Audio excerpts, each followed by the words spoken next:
तो बात है 19वीं सदी के बीच की दिल्ली की। सोचिए, एक ऐसा शहर जिसकी शानो शौकत अब बस यादों में रह गई थी, और जो एक बहुत बड़ी इतिहास बदलने वाली उथल पुथल की दहलीज पर खड़ा था। और इस पूरे तूफान के बीचों बीच एक ही शख्स था। चलिए इस कहानी को जरा और करीब से देखते हैं।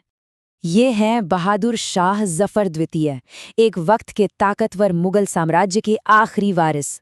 पर अब तक उनका साम्राज्य बस एक परछाई बनकर रह गया था, और जफर वो सिर्फ नाम के बादशाह थे। और यहीं पर जफर की जिंदगी का सबसे बड़ा विरोधाभास देखने को मिलता है। देखिए, सांस्कृतिक तौर पर तो उनका कद बहुत बड़ा था। वो एक शायर थे, एक कलाकार थे, लेकिन असली राजनीतिक ताकत वो उनके पास बिल्कुल नहीं थी। इस दिखावे और हकीकत के बीच का जो फासला है ना, उसे समझने के लिए एक भव्य शाही समारोह में चलते हैं। ये वो मौका था जिसने मुगल रस्मों और अंग्रेजी हुकूमत के बीच के तनाव को साफ साफ दिखा दिया था। तारीख थी 2 अप्रैल 1852। उस रात पूरी दिल्ली जाग रही थी। जानते हैं क्यों? क्योंकि शहजादे जवान बख्त का जुलूस निकल रहा था।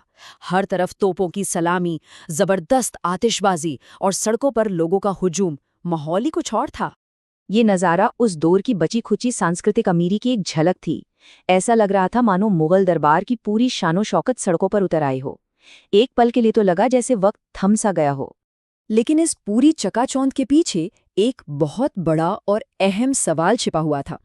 सवाल ये कि असली ताकत थी किसके पास? हकीकत तो ये थी कि ये सारी शान शौकत बस एक छलावा थी, एक ऐसा दिखावा जो पूरी तरह से ब्रिटिश ईस्ट इंडिया कंपनी के रहमो करम पर था।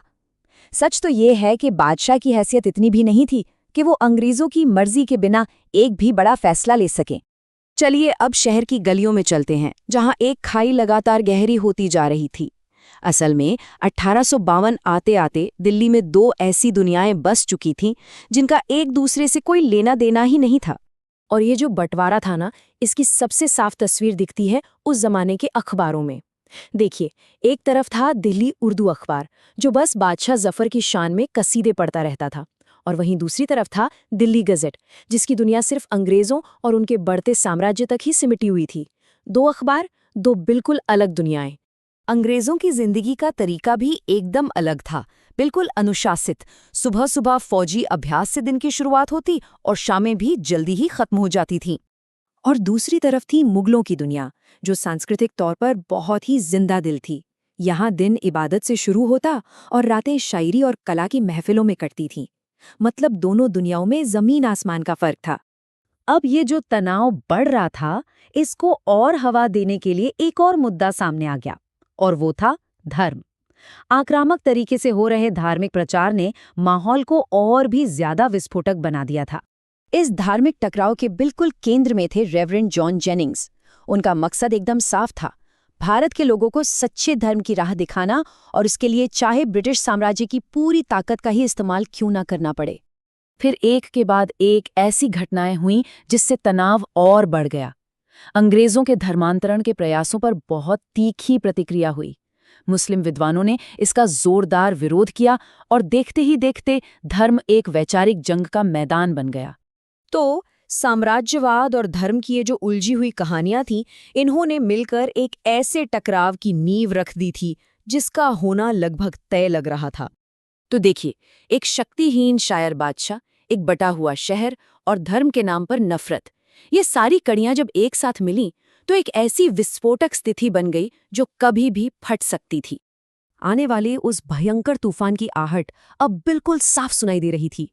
हवा में एक अजीब सी, एक अनकही बेचैनी घुल चुकी थी। गुस्सा और नफरत अपनी सारी हदें पार कर रहे थे। ऐसा लग रहा था जैसे हर किसी के सिर पर तबाही की एक तलवार लटक रही हो। और ये शब्द ये 1857 के गदर की उस भयानक क्रूरता की तरफ इशारा कर रहे थे, जहां किसी पर कोई रहम नहीं किया जाना था। और आखिर में इस पूरे टकराव का अंजाम क्या होना था? मौत और वीरानी। एक जिंदा दिल धड़कता हुआ शहर अब मुर्दों के शहर में बदलने जा रहा था।